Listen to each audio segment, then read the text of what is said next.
ॐ विनायकाय नमः।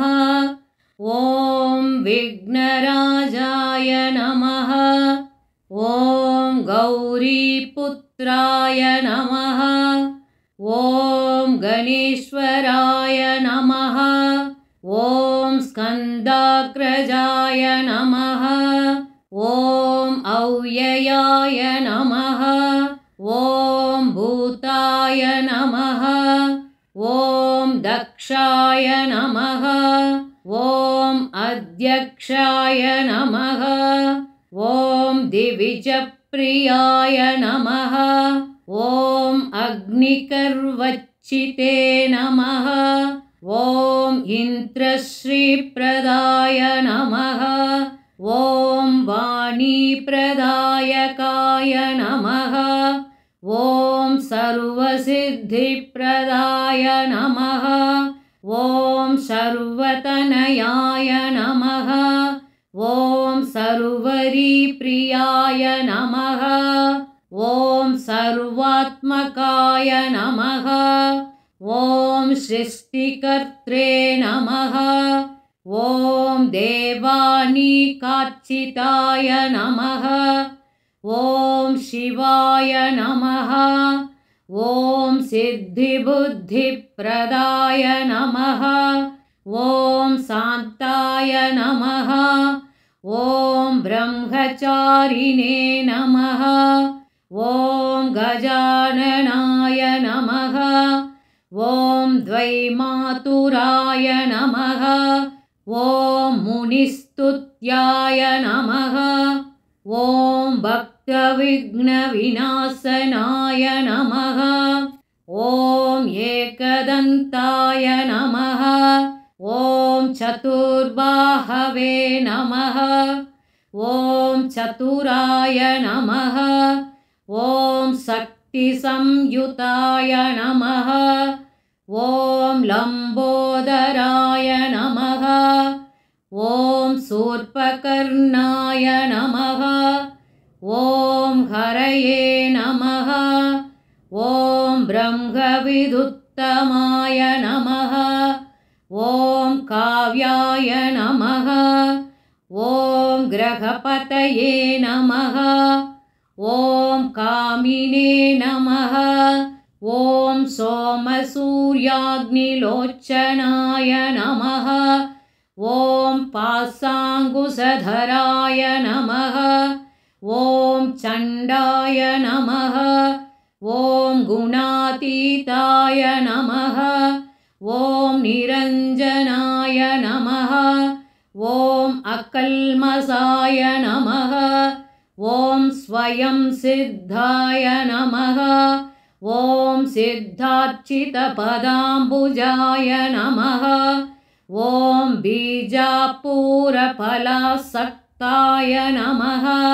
ॐ वरदाय नमः। ॐ शाश्वताय नमः। ॐ कृतिने नमः। ॐ दिविजप्रियाय नमः। ॐ वीतभयाय नमः। ॐ गतिने नमः। ॐ चक्रिणे नमः। ॐ इक्षुचाभद्रुते नमः। ॐ श्रीदाय नमः। ॐ अजाय नमः। ॐ उत्पलकराय नमः। ॐ श्रीपतिस्तुतिहर्षिताय नमः। ॐ कुलात्रिभेत्रे नमः। ॐ जटिलाय नमः। ॐ चन्द्रचूडाय नमः। ॐ अमरेश्वराय नमः। ॐ नागयज्ञोपवीतवते नमः। ॐ कलिकल्मषनाशनाय नमः। ॐ स्थूलकण्ठाय नमः। ॐ स्वयंकर्त्रे नमः। ॐ सामघोषप्रियाय नमः। ॐ पराय नमः।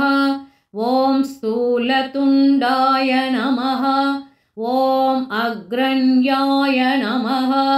ॐ धीराय नमः। ॐ वागीसाय नमः।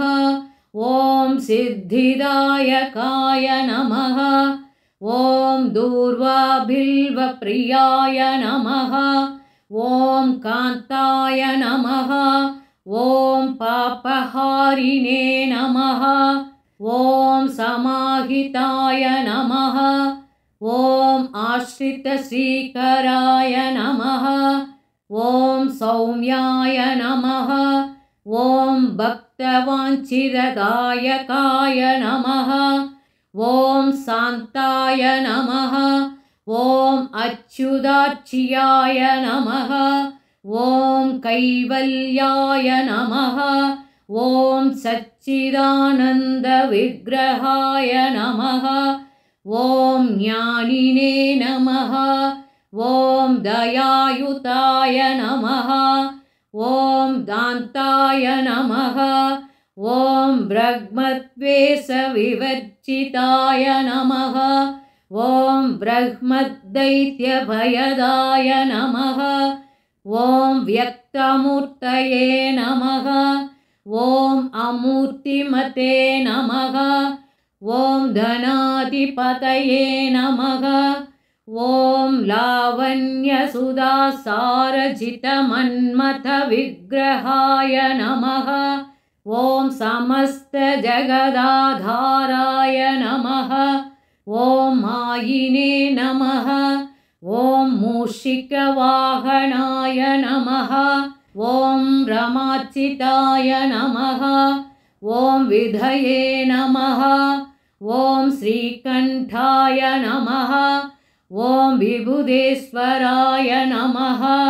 ॐ चिन्तामणिद्वीपपतये नमः। ॐ परमात्मने नमः। ॐ गजाननाय नमः। ॐ हृष्टाय नमः। ॐ तुष्टाय नमः। ॐ प्रसन्नात्मने नमः। ॐ सर्वसिद्धिप्रदायकाय नमः। ॐ आयुर्देहि धनं देहि भूमिदेहि पुत्रं देहि ज्ञानं देहि अष्टैश्वर्यं देहि मे देव। श्रीविनायकाय नमो नमः।